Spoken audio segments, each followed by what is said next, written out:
Diolch ni weddio. Diolch yn ei ti unwaith eto Dduw am y fraint o gael dod ger dy fron. I ni'n cyflwyno'n hamser i'th ofal di. Tyr di'n plith tywallt ysbryd arnom. I ni'n gofyn hyn oll trwy enw ac heiddiant i'n hardwydd Iesu Grist. Amen. Fydd yn hoedfa nesaf am hanner awd y 3 sil nesaf. Fel y gwyddoch chi, ni'n parhau fethu cymryd casgliad ar y sil. Os hoffech chi gyfrannu tuag at y gwaith, mae croeso chi gysylltu â fi neu un o'r stiwardiad. Nawr, gadewch ni droi at air Duw, at lyfr y Salmau. Salm 116. 116 dechrau yn yr adnod gyntaf.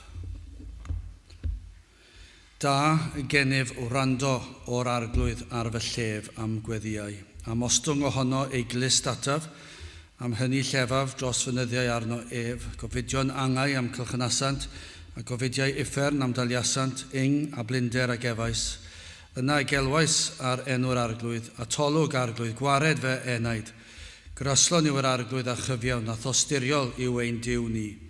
Yr arglwydd sydd yn cadw yr rhai anuchellgar, tlodais ac efe am hachuboedd, dychwel o fe enaid i'th orffwysfa, cynnes yr arglwydd fi dda wrthyt. Oherwydd i ti waredu fe enaid oddi wrth angau, fe llygaid oddi wrth ddagrau am traed rhag llithro. Rhodiaf o flaen yr arglwydd yn hir y rhai byw. Credais am hynny lleferais, cystuddiwyd fi yn ddirfawr. Mi addywedais yn fy ffrwst, pob dyn sydd gelwyddog. Beth a dalaf i'r arglwydd am ei holl ddoniau i mi.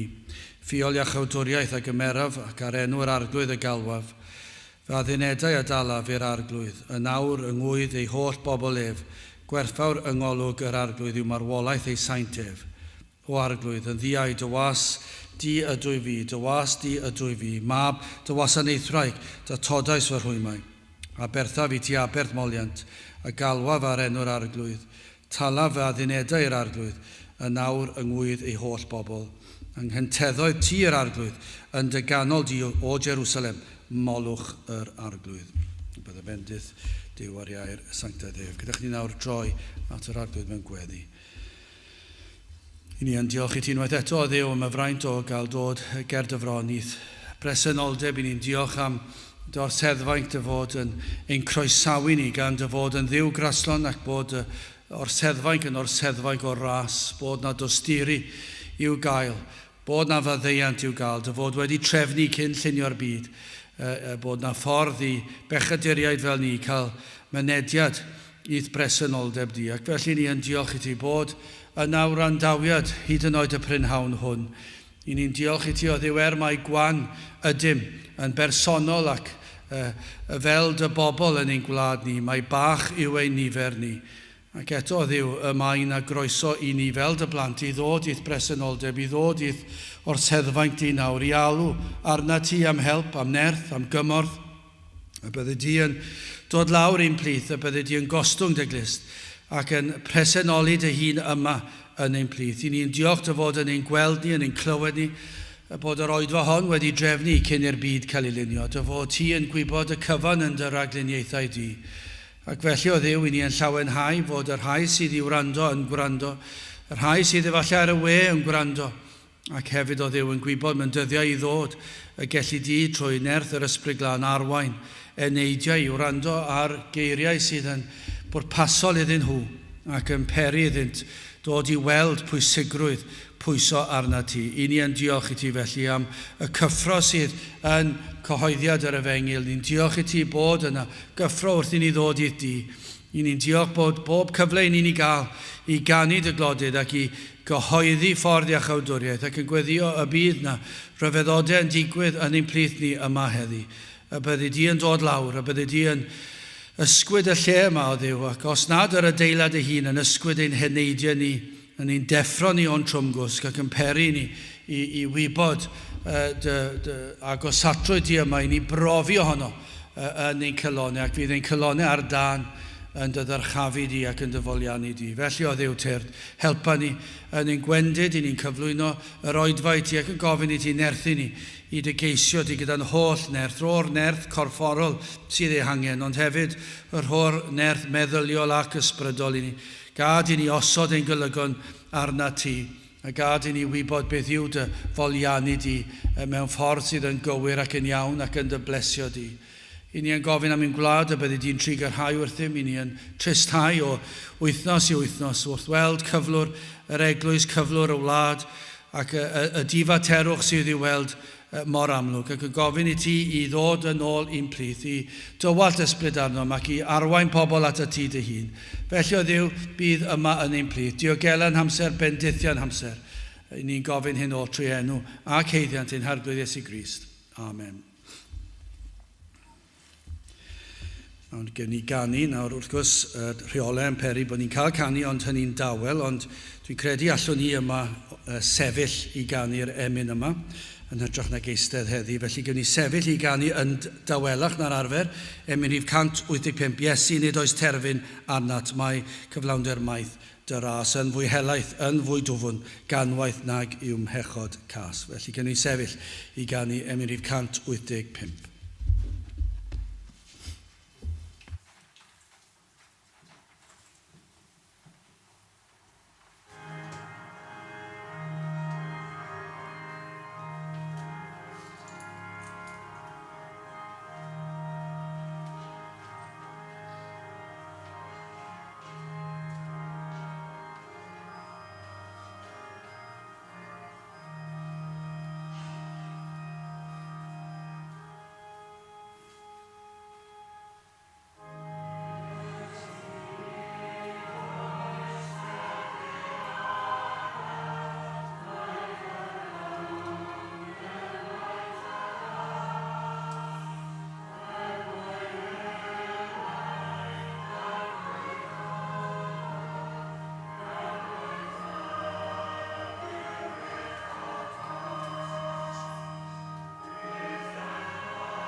Fydd o'n testyn o'r salmau, Salm 116 a'r adnod gyntaf ar ail fel testyn. Da gennyf wrando o'r arglwydd ar fy llef am gweddiau, am ostwng ohono ei glist ataf, am hynny llefaf dros fynyddiau arno ef. Dwi'n cofio clywed blynyddoedd yn ôl y beirniadaeth am bregethwyr yn pregethu neges Efengil bob Sul. Yn y coleg yr oeddwn ni, ac ar ôl oedfa Sul, ac y myfyrwyr yn dod at ei gilydd, ac falle yn bwrpasol ym Mhengliw, dwi ddim yn gwybod, mae'n anodd dweud beth oedd y cymhelliad, ond falle'n adlewyrchu y tuedd pryd hynny, mwna tua 30 o flynyddoedd yn ôl. Yr gwrthwynebiad i bregethu neges Efengil, cant y cant. Hynny yw, sut i ddod yn Gristion. Ac i wneud hynny bob Sul os nad yn amlach, ac yn cwyno sut oedd yr un neges yn mynd yn ddiflas bob Sul, ac yn galw am fwy o amrywiaeth, ac yn galw am trafodaeth pellach ar faterion cyfoes ges I rheswm unwaith eto yn ddiweddar I edrych ar ryw gapel, rhywle'n Lloegr oedd yr un yma, ac yn sylwi ar y newid sydd wedi digwydd. Dwi ddim yn neud yn aml, falle dylsen ni neud yn amlach I weld beth yw'r cyflwr, ond mae mor ddigalon bod troch chi'n I weld mae'n peri chi fynd yn isel eich ysbryd braidd I weld beth sydd yn digwydd mewn capeli ar hyd y lled y wlad. Ond yr hyn oedd wedi digwydd oedd y seddi hyfryd pren yma wedi cael ei tynnu allan o adeilad prydferth. Pileri hyfryd yno. Cadeiriau, felly fwy addas I gallu cynnal pob math o bethau yn yr adeilad. Dyna fel beth nhw'n dweud. Ond y blaen, doedd dim bwrdd na dim byd ac roedd fel llwyfan. Achos ambell I yn ysod Sul, mi fydd y band yna, mi fydd yr cello a'r violin, a falle os ydyn nhw eisiau, ambell I waith I fod ychydig bach yn fwy cyfoes, set o ddrymiau a gitar, a band o bobl yn chwarae yna. A dod ar amrywiaeth efallai i'r oedfa addoli, ac yna, falle, llun arall weles o'r un lle oedd, nid band tryma, ond amlwg oedd y goleadau yn arbennig o lliwgar hyfryd, rhyw deimlad cynnes, lliw porffor a pob math o liwiau, ac yna dwy sedd yn y flaen. Dyna'r cadeiriau yn y blaen, yn barod I un eistedd lawr I gyfweld ar llall. Fel petai, dyna'r ffordd I wneud Ac I bob ymddangosiad, mae'n edrych fel bod yn gweithio yn diwe. Yn edrych na cael oedfa bregethu efallai, I gael rhyw fath o gerddorfa fach a cael hwyl yn y canu, ond yna falle, tro nesaf bod yna oedfa, bod yna rhywun yn eistedd lawr ac yn holi hwn neu hon fan hyn, ac yn gofyn am eu profiadau nhw a'i hanes nhw, a mae dyna'r ffordd. Dod â mwy o amrywiaeth mewn i'r Sul. Dwi'n yn gwybod o ble maen nhw wedi cael yr hawl I wneud y fath beth yn ôl yr ysgrythyr, does dim canllawiau yn yr ysgrythyr.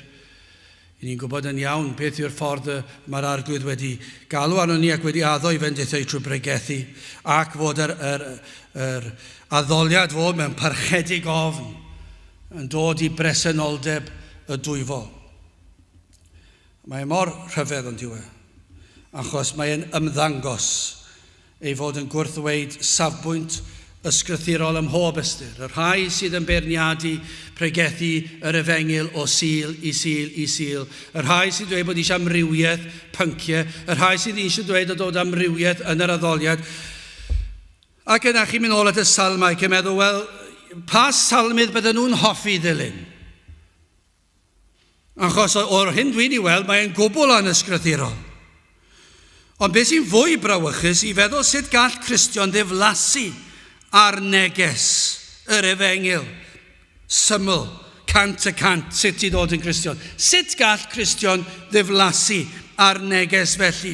Achos ni'n gweld yn y salm yma, prawf ardderchog o gyflwr ysbrydol y salmydd, achos ni'n gweld bod yna gan o fawl o ddiolch o lawenydd am yr hyn yr oedd yr arglwydd yn ei olygu iddo. Can sydd yn datganiad o gariad. Cariad am ei fod wedi dod I gredu. Dyna beth yw Yr oedd na gyswllt yn y salm yn wreiddiol, yr hyddhad, yr iddewon o gaethiwed yn yr aifft. Ond y darlun llawnach yw, yr hyddhad o gaethiwed pechod. A gwaith iachawdwriaeth. Ond nid dyna yw'r pwnc sydd yn lloni pob Cristion. Neu, falle dylsyn I ddweud, ddylse lloni pob Cristion. Cael ein hotgoffa ar hyn sydd wedi digwydd I ni. Y profiad o waith a chibol yr arglwydd yn yr enaid. Dim syndod I ni'n dyfynnu'r emyn ac yn canu'r emyn yma yn y Gymraeg mor aml. Mae'n syml yn diwedd. Nid can bach I blant yw hon. Diolch I ti yr holl alluog Dduw am yr efengil sanctaidd. Halleluia. Amen. Dyna I chi emyn llawn perlau, mae yna gymaint gallech chi bregethu ar yr emyn yna, yr penillion I gyd, a treulio misoedd yn bregethu ar yr emyn, achos mae mor wedi dreiddio yn yr ysgrythyr. Ond mae yn adlewyrchiad o'r hyn sydd yn y salm. Diolch I ti, yr holl alluog Dduw, am yr efengil sanctaidd. Halleluia, amen. Dyma be mae salmydd yn dweud, da gennyf wrando o'r arglwydd ar fy llef, am gweddiau, am ostwng ohono I glist ataf, am hynny llefaf dros fynyddiau arno ef. Felly, hoffwn I edrych ar y salm yma ac yn gweld yn gyntaf y can o ddiolch yn ail, can o ryddhad, ac yn drydydd, can o obaith. Wel, yn gyntaf, can o ddiolch. Os ych chi am wybod ble yr ydych yn sefyll yn ysbrydol. Dyna i chi help, ond diw mae wastad yn help i glywed am bregaeth. Mae'n sôn am pethau fel sicrwydd cadwedigaeth, neu eisiau gwybod ble ni'n sefyll, ble ni arni. Wel, dyma i chi enghraifft. Mae'r salm yma yn un arbennig, gallu'n helpu ni i wybod ble ni'n sefyll, gan mai yma i ni'n gweld yr hyn a ddaw o ganlyniad i waith yr arglwydd yn y galon. Os ych chi eisiau gweld un o'r ffrwythau sydd yn arwydd bod yr arglwydd wedi gweithio yn eich calon, o ganlyniad i waith gras yr efengyl yn y galon, mae'r salmydd yn dweud da gennyf, neu mewn ffordd arall be mae'n ei ddweud, ei fod yn caru yr arglwydd, mae ganddo gariad tuag at yr arglwydd, am ei fod wedi gwrando ar ei gri. Oes ganddo chi y fath gariad tuag at yr arglwydd am hynny? Ei bod yn ormod i chi ar y degau pan ych chi'n cofio nôl ac yn meddwl ac yn darllen gair Duw ac ych chi'n rhyfeddu mae'r arglwydd wedi gwrando ar fy nghri ac felly mae yna gariad yn llifo, yn gorlifo allan ohono. Mae'n hyfryd i'w cael gwrandawiad. Hynny yw mewn bywyd pob dydd. I chi erioed wedi cael y profiad yma. Dwi'n cael efallai chydig bach yn ormod. Ambell waith tra'n pregethu, ond newn ni ddim lawr y trywydd na nawr. Ond pan yn siarad gyda pobl, chi wedi cael y profiad yma yn siarad gyda rhywun, a dwi'n meddwl chi a nhw sydd yna'n siarad. Ac yna chi'n gweld i llyged nhw'n troi i'r dde. Ac chi'n meddwl pwy sydd tu ôl i fi. A mae'r llygad yn edrych i'r dde yr holl amser. Ac efallai bob nawr ac yn y mam yn troi nôl ac maen nhw'n edrych arno chi ac chi ddim yn siŵr os nhw wedi gwrando gair o beth i chi wedi ddweud. Ac chi'n gweld nhw to yn edrych na fi'n gwybod yn y dyddiau yma, mae'r ffonau symudol, symud gwaith angos. Chi'n ganol roi sgwrs i rywun a dweud roedd pwysig yn nhw ac maen nhw'n edrych ar ei ffôn symudol. Rhywbeth tebyg i hynny. Chi'n gwybod does dim gwrandawiad. Fel athro, mae hwnna'n cynddeiriogi athro, achos yn y dosbarth, os nad yw'r llygaid pob un plentyn arna fi, dwi'n gwybod mae rhaid i fi stopio'r wers, mae rhaid i fi stopio'r wers, fedrai ddim i oddau fe. Dwi'n gofio stopio yn y fan ar lle a dwi'n cael tywelwch llwyr. Dwi'n aros gyda'r tywelwch nes fod yr unigolyn, neu mwy nag un, sydd yn eog o beidio edrych yna yn sylweddoli mae rhywbeth yn mynd ymlaen. Ac ar ôl tua 20 eiliad os nad ydyn nhw wedi deffro, fe fyddai'n galw allan. Achos yn gwybod, dyn nhw'n gwrando. Ond mae'n golygu gymaint pan maen nhw'n gwrando. Mae'n help ond diwedd. Os chi'n poeni rhywbeth, ac chi'n mynd lan ac yn siarad ar rhywun, chi eisiau cael gwrandawiad. Chi eisiau gweld fod y person chi'n siarad nhw. Mae'r un peth ar y ffôn, pan chi'n ffonio am rhyw gwmni a chi'n poeni am rhywbeth. Stym byd gwaith nag oes. Na'n dweud gwasgwch rhif un a mae'na cyfres o rifau ac yna mae'na rhyw gyfres arall o rifau. Ac yr hyddhad pan chi'n siarad gyda person sydd yn anadlu ac yn gallu siarad ac maen nhw'n ymateb i chi. Yn aml, dyn nhw ddim fawr o help falle'n well siarad ar cyfrifiadur. Achos chi'n meddwl, dyn nhw ddim yn gwrando chwaith. Mae cael gwrandawiad yn hyfryd. Mae cael rhywun yn gwrando arno chi yn brofiad i chi'n gwerthfawrogi. Ond yw'r hynna i gyd yn ddim byd i'w gymharu a'r gwrandawiad yma'r salmydd yn ei ddisgrifio. Mae'r salmydd yn disgrifio gwrandawiad. Gwrandewch ar y ddwy adnod gyntaf eto. Da gennyf wrando o'r arglwydd ar fy llef. Am gweddiau. Am ostwng ohono i glist ataf. Am hynny llefaf dros fy nyddiau arno ef. Mae'n dweud, dwi'n mynd i canu ei glodydd ef. Dwi'n ei garu ef. A dwi'n mynd i canu ei glodydd ef am y rheswm bod e wedi gwrando arna fi. Profiad hynny o cael y fath gwrandawiad ar y mater pwysicaf oll o dylse hyn aros gyda ni holl ddyddiau ein bywyd. Os deithon ni gredu'n ifanc, yna fe ddylse fe dal fod yna yn ein canol oed, yn ein blynyddoedd olaf ni. Pan ni'n mynd yn hun os yn cael byw tan hynny. Fe ddylse barhau ond i ddylse'r gan o fawl yma gynyddu yn ein calonau wrth i bob blwyddyn mynd heibio. Yn wir, mae yna rhywbeth arbennig ond dyw e, am gan crediniwr syth ar ôl iddo neu iddi ddod i gredu. Mae yna rhywbeth hyfryd am hwnna. Pan ych chi'n clywed y neges, ni ddim yn clywed y lot dyddiau hyn, ond ni yn i glywed e, ond dyw e ddim yn digwydd mor aml. Ond pan ni yn i weld e, ac yn gweld rhywun yn dod i gredu, ac yna'n clywed nhw'n canu clodedd yr arglwydd, ac yn gweld i hwynebau nhw, nid y sioe yma, sydd mewn llawer i Nghapel, mae yna rhyw fath o sioe yn does na, rhyw edrych lan i'r awyr a dod a dwylo i fyny. Mae yna rhywbeth allanol, dyn ni'n sôn am hynny, mae yna rhywbeth hyfryd pan ych chi'n gweld rhywun, a chi'n gwybod, mae yna rhyw ganolbwyntio, mae yna does dim byd yn tynnu sylw at yr hunan. Ac mae'r can yn gan o fawl. Ond chi'n gwybod beth, mae hwnna'n hyfryd i weld, ond rhaid dweud hyn hefyd, onid yw yn arbennig hefyd i glywed mawl o ddiolch gan un sydd wedi credu ers degawdau. Llai ddweud wrth chi, dyma chi brofiad, i sôn am fy mam, i ni ddiolchgar iawn am y gwaith mawr sydd wedi mynd i roed yr rhestr o emynau Nghapel yr Rhath ar y we. A llai ddim dweud sawl gwaith wedi gwrando ar nhw o un reit trwyddo, nawr fi'n cefn y 28 ohonyn nhw. Ond chi'n gwybod beth sydd yn hyfryd? Mewn blynyddoedd oedran, a ddim yn iach, a ddim yn dda, ond i weld rhywun sydd yn 94 mlwydd oed, ac falle ddim cliw a ddim yn gallu cofio, ond yna mae'r emynau'n canu, ac yn ymuno yn y canu. A llai ddweud hyn oeddech chi, does dim ffys yna, does dim edrychwch arna i yna, mae yna eistedd yna, a beth ych chi'n gweld? Mawl ac moliannu enw'r arglwydd. Ac ych chi'n gweld, petai ni'n dweud diolch i ti o'r oll alluog Dduw, dyna be fyddai'n dweud. Achos ych chi'n ei weld e, ych chi'n gweld y wyneb, chi'n gweld y disgleirio ar y wyneb. Pan ych chi'n canu, mae'n hyfryd. I ni wedi trio falle recordo fa ambell i waith. Achos chi'n gweld, mae'n ymuno yn y canu. Pam ni? Achos chi'n gwybod bod yn real. Doedd dim eisiau hynny ni brofi hynny. Ni wedi gweld e dros degawdau. I ni wedi gweld bywyd o fawl. Ond mae yna rhywbeth am gweld rhywun hen sydd yn anghofio pethau ac yn dechrau gwanhau. Ac yn gweld nhw yn molian i'r arglwydd. Yr union yr un peth a'r salmydd.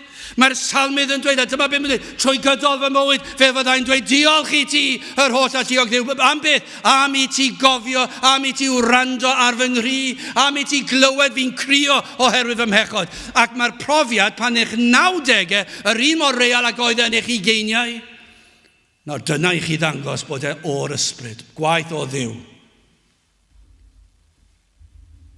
Ond nid oes elfen o'r emyn yma i weld, os gwelir fi, bechadur, rhyw ddydd ar ben fy nhaith, rhyfeddol fydd y canu, a newydd fydd yr iaith, yn seinio buddugoliaeth am iachawdwriaeth lawn, heb ofni colli'r frwydr, na bore, na ffrynhawn. O, mae yna rhyw fath o ryfeddod yma. Os gwelir fi, bechadur, rhyw ddydd ar ben fy nhaith, rhyfeddol. Dyna'r pwynt, rhyfeddol fydd y canu, a newydd fydd yr iaith. Yn y nefoedd fe fydd yn arbennig, ond mae'n arbennig nawr ar y ddaear. Canu clodyd Duw am iddo wrando ar ein cri ni. Odi e dal yn eich rhyfeddu chi, eich bod chi'n Gristion? Dyma chi prawf. Os ych chi eisiau gwybod rhywbeth, os ych chi yn deffro yn y bore, meddwl, mae'n anhygol, mae'n anhygol. A mae'r arglwydd wedi gwrando ar fy ngri, mae wedi clywed fy ngrio. Mae wedi dangos trigaredd neu, fel mae'r aelad yn dweud, am ostwng ohono i glist ataf, am hynny llefaf dros fynyddiau arno ef. O am ddorostyngiad, am gariad gan yr arglwydd, i blygu lawr i wrando arnom ni. Fel y darlun yw falle claf sydd yn rhy wan i godi i ben hyd yn oed, ond yna daw un i'w helpu, am yn plygu lawr i ddod yn agosach i glywed ei gwyn, a sut y gallu helpu. Ond wrth gwrs, yn sicr, nid darlun yw'r hwnna o ddiffyg cliw yr arglwydd. Dyw'r arglwydd ddim yn gostwng ei gleist lawr, achos dwi'n gallu clywed. Ond mae yn ddarlun o'i gariad ag atom ni. Ei awydd i sicrhau ni yn ein gwendid ei fod am i wybod ei fod wedi clywed ein cri. Mor wan oedd ein cri. Nad oedd na eiriau digonol yn ein cri. Falle bod ni'n ofni bod y geiriau ddim yn ddigon diwynyddol ac ddim yn ddigon cywir. Ond beth ni'n gwybod yw, os yw e'n gri o'r galon, yna mae'n ddigonol. Dyna beth ni'n chwilio amdano. Beth ni'n chwilio am ffrwydd? Mae rhai wedi bod yn beirniadu yn ddiweddar am bod ni'n dweud, rhoi marc cwestiwn am broffes rhai.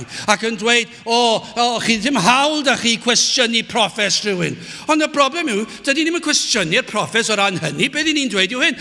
Os oes bydolrwydd, os oes diffyg awydd i ddod i dir arglwydd, yna be mae'n dweud yw, mae'n gweiddi mas, ble chi'n sefyll? Os nad oes ymwahaniad o'r byd, mae'n gweiddi mas, ble chi'n sefyll? Ond beth ni'n dweud yw, dydyn ni ddim yn gofyn am ddiwinyddiaeth o'r gorau, a bod chi'n gallu rhoi darlith mawr ar bethau. Beth ni'n gofyn yw, a oedd yna cri o'r galon? Dyna beth ni'n gwybod, ac os yna cri o'r galon, fentra i ddweud hyn wrthych chi, fe fydd yna ymwahanu o'r byd. Achos os ych chi wedi profi beth oedd y Salm wedi profi, fe fydd yna sancteiddrwydd. A dyna pam rhaid i ni cwestiynu proffes yn yr oes yma.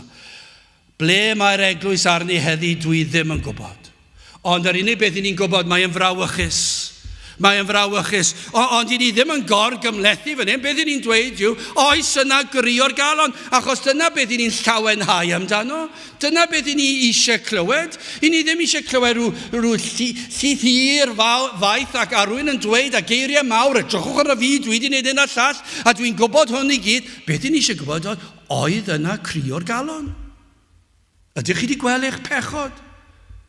Oedd wedi peri chi dorri'ch calon? A fod na waedd yn dod o ddim mewn, Dduw, helpa fi trigar hawrth, achos dyna beth sydd fan hyn. Fod yr arglwydd hyd yn oed, allech chi fentro dweud, roedd yng nghri fi mor dawel, oedd wedi nghlywed i. Ond dyma beth mae Salm yn dweud, hyd yn oed fy nghri, pan o'n i ry wan i godi fy mhen, fe glywodd e, ac fe drigarhaodd e, ac fe nath e ddarostwng neu glist. Dyna chi gariad sydd gan yr arglwydd. Hyd yn oed pan ni ddim yn gwybod beth i ofyn amdano. Na sut i grio. Mae yna gysur o'r mwyaf yma.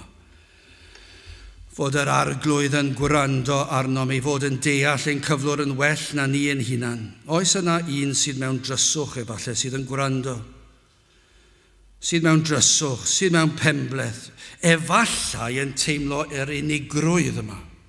Y meddwl nad oes neb yn deall yr hyn yr ydych yn ei brofi, yn ei deimlo, efallai yr anobaith. Ond chi'n gwybod beth? Dyma beth sy'n hyfryd.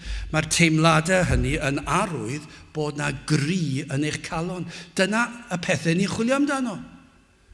I ni ddim yn chwilio i weld os allwch chi enwi pob un llyfr yn y Beibl. Ddim yn gallu dyfynnu adnodau diri. Ddim yn gallu dweud pob peth am y profiadau mawr yma sydd yn gallu digwydd. Beth ni'n gofyn amdano?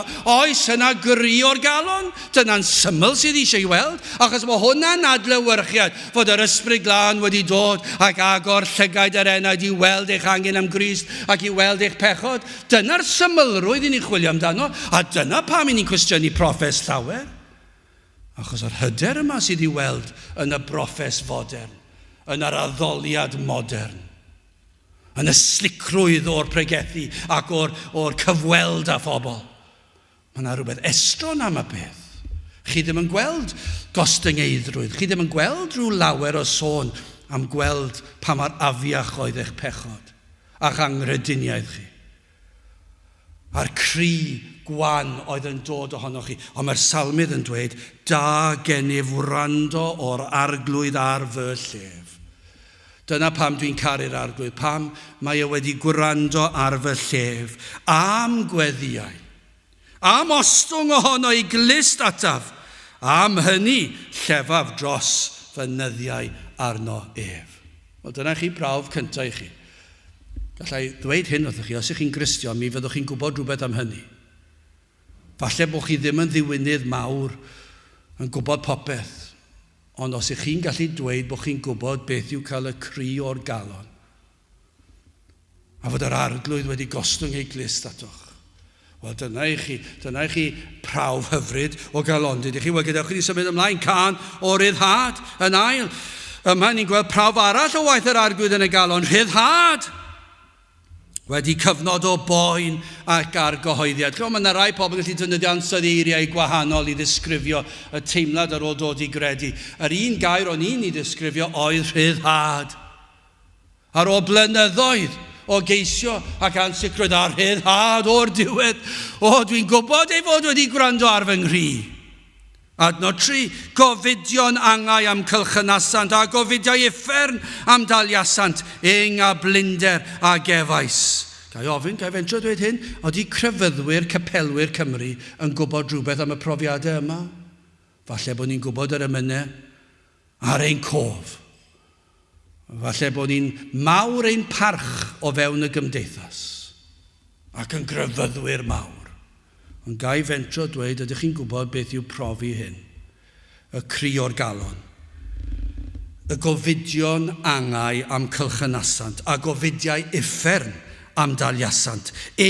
A blinder a gefais. Dyna chi ddisgrifiadau, ond allai dweud hyn, oeddech chi, fe fydd y Cristion yn gwybod rhywbeth am hyn. Fel darlun yma, beth yw'r darlun yn dod ohono, yw fel carw wedi amgylchynu. A'r helwyr ar ei ôl, efallai anifeiliad gwyllt, efallai, neu efallai helwyr, efallai bwasaeth neu gyniau. A chi allu gweld yma, o amgylch y carw yma yna anifeiliad a helwyr, a does dim lle i ffoi, ac mae'r carw yn gwynebu marwolaeth sicr. Dyna rhyw fath o cylchynasant, yn barod i neidio ar ei ben. Felly mae'r talmydd yn teimlo. Dyna fel y mae e wedi profi'r argyhoeddiad yma. Ac felly'r ceisiwr pan yn dod wyneb yn wyneb a'i bechod. Yn rhywbeth fel hyn, yr ymwybyddiaeth o atebolrwydd, pan y daw i weld a deall ei fod wedi torri cyfraith yr arglwydd, ac o'i amgylch y mae cyfraith yr arglwydd yn cael ei atgoffa o'r hyn y dylsai fod, ac dwi ddim yn gwybod pa le i droi, dwi ddim yn gwybod sut i wella ei hun.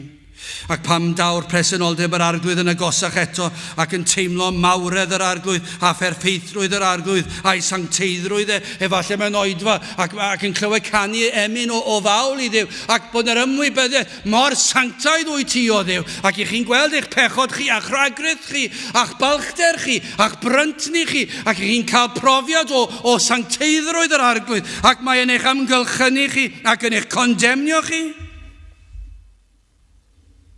Ac ych chi'n gweld eich diwedd heiddiannol.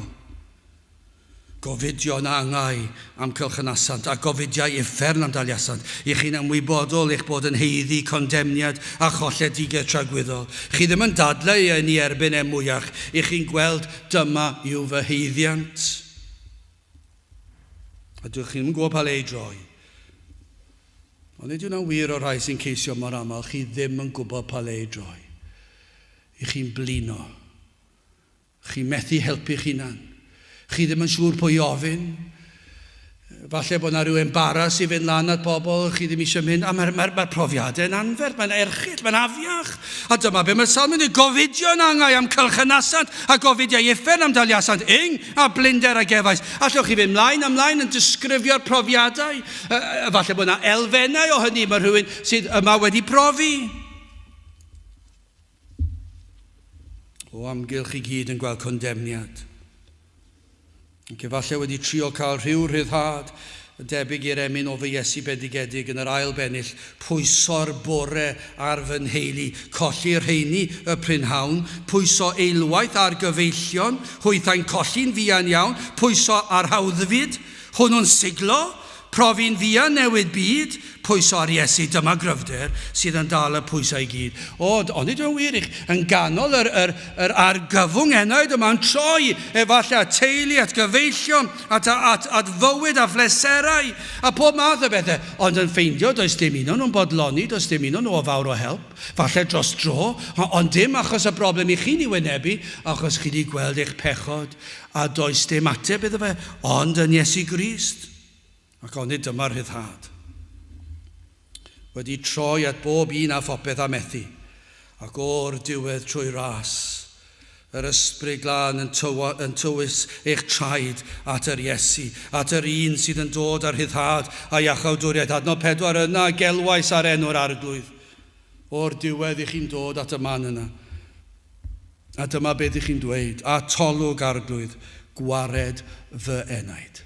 Ond nid dyna chi symlrwydd yr Efengyl. Dyna y pethau ni'n chwilio amdano. Pa mae rhywun wedi profi hwn, fe fydd yn amlwg i weld yn ei bywydau. Fe fydd yn i weld yn syth, achos mae gwirth yn digwydd. Nawr fe fydd angen tyfu ac ymsancteiddio, wrth gwrs fe fydd hynny'n weld, a fydd yn newid dros blynyddoedd. Ond dyma beth sydd yn achos mawr o gonsern i ni yn y dyddiau yma.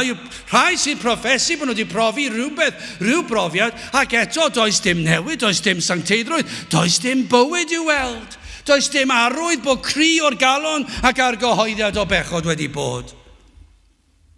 Ond fan hyn mae'r salmydd yn gwybod beth yw e fel. Arglwydd a tolwg, arglwydd, gwared fy enaid. Rho rhaid dod y dyman yma. A dyma'n lle gwelwch nad oes neb gall eich helpu.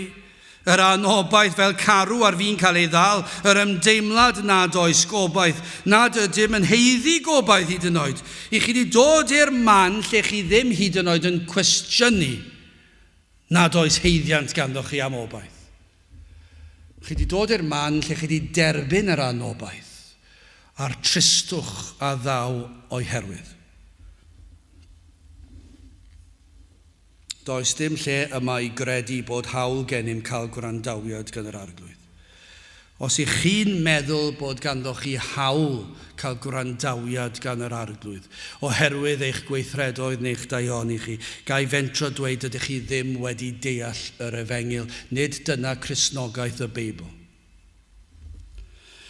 Yma, yr hyn a welwn yw'r cydnabyddiaeth nad oes dim gennym i ddadlau o'n plaid, ac mae iawn yw pob condemniad o'n honnom. Ac i alw efallai mai cri fechan yw hi o enaid sydd wedi colli pob nerth, ac mae'r alwad yma'n dod yn fach.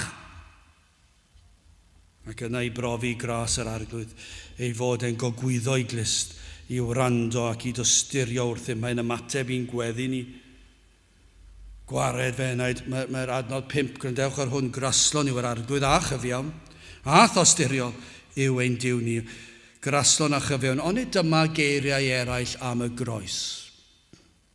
Gallwch chi ddweud fod y 5ed adnod yw y groes. Ffordd arall allwch chi ddweud, dwi ddim yn siŵr, dwi'n gwybod pa ffordd arall allwch chi edrych ar yr adnod yma. Does dim ffordd gwell o ddisgrifio croes Crist na graslon a chyfiawn a thosturiol, ond nid yna yw croes Iesu Grist. Gan mai yno ar galfariad trefnodd y tad y byddai fab yn talu'r pris am ein rhyddhau o gaethiwed pechod ac o gondemniad tragwyddol. Dyna chi y ras, doeddwn ni ddim yn heiddi fe, ond fe drefnodd y tad i'r mab ddod i'r byd ac i fynd yr holl ffordd i'r groes, ac ar y groes y byddai'r tad yn cosbi ei fab yn lle ni. Gras llwyr. Nid oedd modd i un ohonom fodloni'r tad. Doeddwn ni ddim yn gallu cadw'r gyfraith. Ni allan dod yn agos at ei ddisgwyliadau, ond fe ddelwyd Iesu Grist ar cyfan. Fe fodlonodd Iesu Grist gofynion y tad yn ein lle. Fe'n cynrychiolodd. Fe nath e gadw'r gyfraith yn llwyr. Cynrychiolodd ni trwy fyw bywyd perffaith yn ein lle. Ac hefyd wrth gymeryd ein cosb ar y groes yn ein lle. Graslon yw yr arglwydd a chyfiawn a thosturiol yw ein diw ni, iddo drefnu cynllunio'r byd cyn lledu'r nefoedd wen. Dyna beth ddigwyddodd, fe drefnodd e bod ffordd i achub dyn o'i bechod. Adnod 6, yr arglwydd sydd yn cadw yr rhai anychellgar, tlodais ac efe amhychubod o amrhyddhad yr enaid. Pan fod y faich yn syrthio, y faich drom yma yn syrthio oddi ar yr ysgwyddau, fod yr arglwydd wedi glywed, wedi ateb ei weddi, y weddi oedd o achub fenaid, gwared fenaid, bydri garog im. A fod yr arglwydd wedi gostwng ei glist ac wedi gwrando ar fy nghri. Dim syndod bod y salmydd, trwy gydol ei fywyd, yn canu diolch i ti yr holl adliog Dduw am yr Efengyl sanctaidd, halleluia, amen. Neu un o'r niferoedd maith o salmau sydd yn dweud yr union yr un peth. Diolch i ti, o mae gen i gariad tuag atat, a herwydd y fod wedi gwrando ar fy nghri pan o'n i mewn cyfyngder, pan o'n i heb unrhyw obaith. O'n i ddim yn gwybod pa le i troi, ond fe nes i wrando ar fy nghri. Wel, yn olaf ac yn drydydd.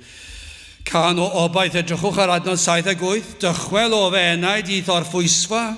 Canis yr arglwydd fi dda wrthyt. Oherwydd i ti waredu fe enaid oddi wrth angau. Fe llygaid oddi wrth agrau am traed rhag llithro. Dyna chi gobeith sydd yn yr Efengil, yn yr arglwydd Iesu Grist. Y man lle mae yn ddiogel.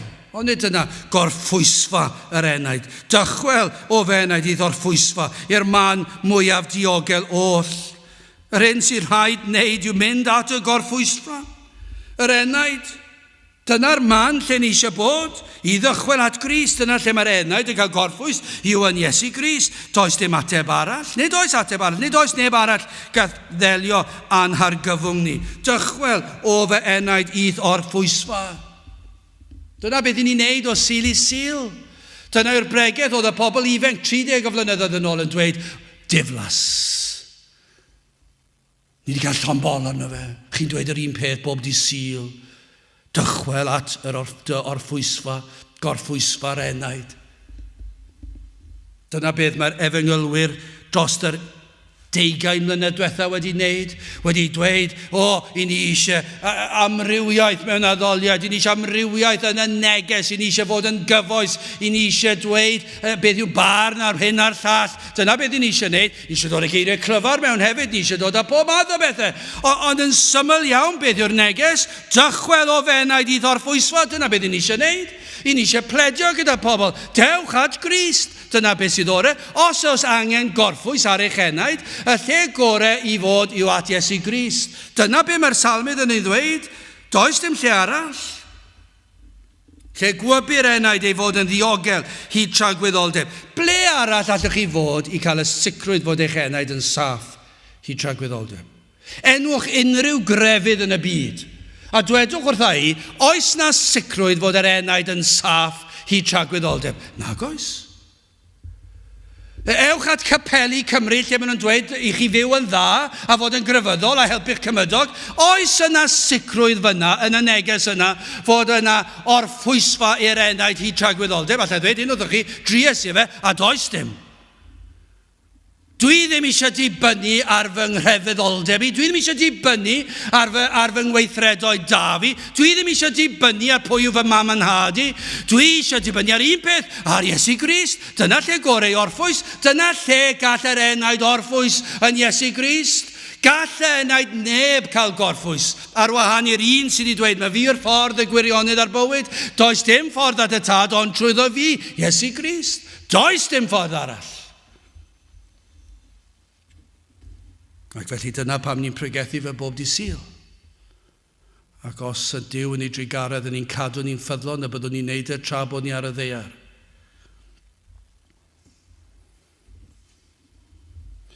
I ddod at Grist, at yr orffwysfa'r enaid, lle mae'r enaid yn gwybod i bob staen pechod gael ei olchi'n llwyr i ffwrdd. Mae'r enaid yno yng Nghrist yn gwybod ei fod y nawr yn wynach na'r eira, wedi molchi yn ffynon y gwaed Crist at y wallodd ar y groes. Ac yno droed y groes, dyna'r gorffwysfa gorau oll.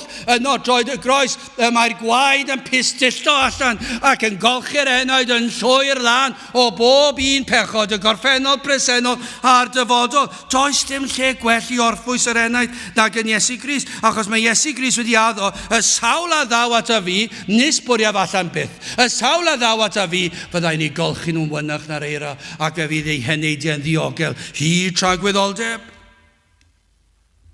Ydych gorchuddio'n llwyr a chlogi'n cyfiawnder dychwel o fe enaid i thorffwysfa. Fel yr emynydd yn dweud, pam yr ail groes hoeli'r Iesu, pam na fyny droi a byw, darfu iddo drosod wedi dychwel at dy Dduw. Dyna chi cwestiwn i ni'n gofyn, pam? Pam yr oedi? Pam y gwrtho dod i'r oedfaon? Pam yr anwybyddu bod na oedfaon yn digwydd? Pam? Mae'n peri dryswch. Pam i chi'n gwneud hyn? A'r pledio ni'n neud yw hyn, dychwel at y Dduw. Am addewid, am obaith gadarn sydd yn yr Efengil.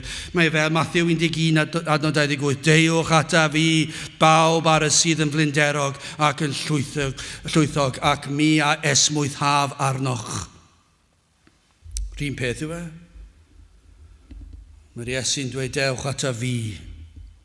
Os ych chi'n flinderog ac yn llwythog. A beth wneith e wneud? Wneith e esmwythau eich enaid. Fe fydd yn rhoi gorffwys i'ch enaid. Fe fydd yn rhyddhad i'r enaid. Fe fydd na obaith i'r enaid. A'r gobaith yn para hyd byth. Achos mae'n addo maddeiant i'w brofi nawr. Ond be mae'n dweud hefyd yn yr salm yma, mae yna heddwch a chadernid wrth wynebu'r dyfodol. Y bydd yn arwain yr enaid bob cam i'r nefoedd, trwy gydol y daith drwy'r aniel dir. Gwrandewch ar yr wythfed adnod. Mae'n anhygol yn diwedd. Dyma chi fendydd arall yn yr wythfed adnod. Oherwydd i ti waredu fy enaid oddi wrth angau. Fy llygaid oddi wrth ddagrau am traed rhag llithro. Mae popeth yna. Popeth sydd angen ar y Cristion ar gyfer nawr a thragwyddoldeb.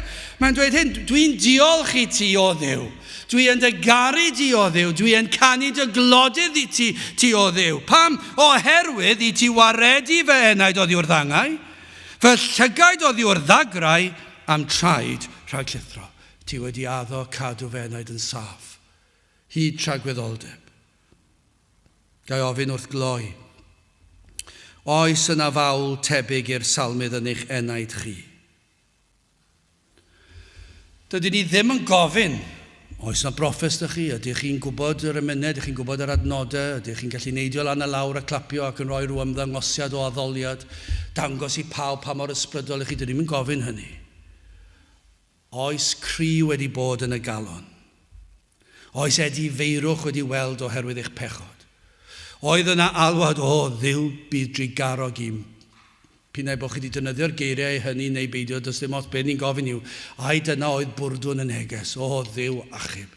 O Dduw helpa fe enaid. Pam? Dwi wedi gweld fy mhechod. Dwi wedi gweld fy heiddiant. Dwi wedi gweld fy anobaith ac dwi wedi gweld trwy dy ras mae Crist yw'r unig ateb.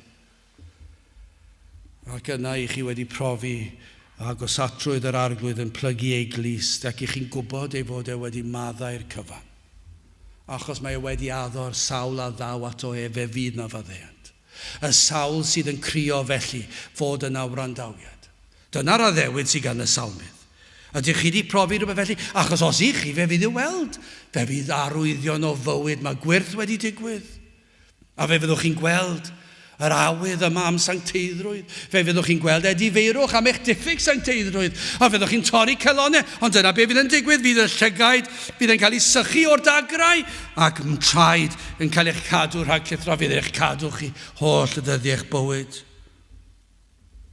Oes yna fawl tebyg i'r salmydd yn eich enaid chi. Os na, yna dychwelwch at y gorffwysfa gorau i'ch enaid. Dewch at Grist. Dyna'r cyngor gorau ni'n gallu rhoi i chi. Gweddiwch o Dduw graslon agor llygaid fe enaid i fi weld fy angen am Grist. Gweddiwch hynny. Ac yna, y weddi fydd byddwch chi'n ymuno gyda'r salmydd. Da gennyf wrando o'r arglwydd ar fy llef am gweddiau. Am ostwng ohono ei glist ata. Am hynny llefaf dros fynyddiau arno ef. Gadewch i ni weddio. I ni yn diolch i ti o Dduw am yr efengil sanctaidd. I yn diolch i ti am i ti wrando ar ein cri, am i ti ddarostwng dy glist ac i wrando arnom ni. Ac yna i ti i'n golchi ni, i'n maddau ni, a'r holl addewidion sydd yng Nghrist Iesu. O Dduw, te'r gweithiau ni'n plith arwain y neidiau at Grist, nid at broffes, nid at grefydd, nid at weithredoedd da, ond o Dduw arwain y neidiau at Grist. Gad i ni weld gwirthiau o ras yn digwydd yn ein dyddiau unwaith eto. I ni gofyn hyn ôl trwy enw ac heiddiant ein harglwydd Iesu Grist. Amen. Gydewch ni orffen ein gwasanaeth trwy ganu'r emyn rhif 526 os gwelir fi bechadur yw ddydd ar ben fy nhaith. Gyn ni ganu hon yn dywelach wrth gwrs na'r arfer, ond beth am i ni sefyll i ganu'r emyn yma. 526.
A nawr bydd wedi ras i'n harglwydd Iesu Grist a chariad Duw a chymdeithas yr ysbryd glân, fod gyda chwi oll hyd byth. Amen.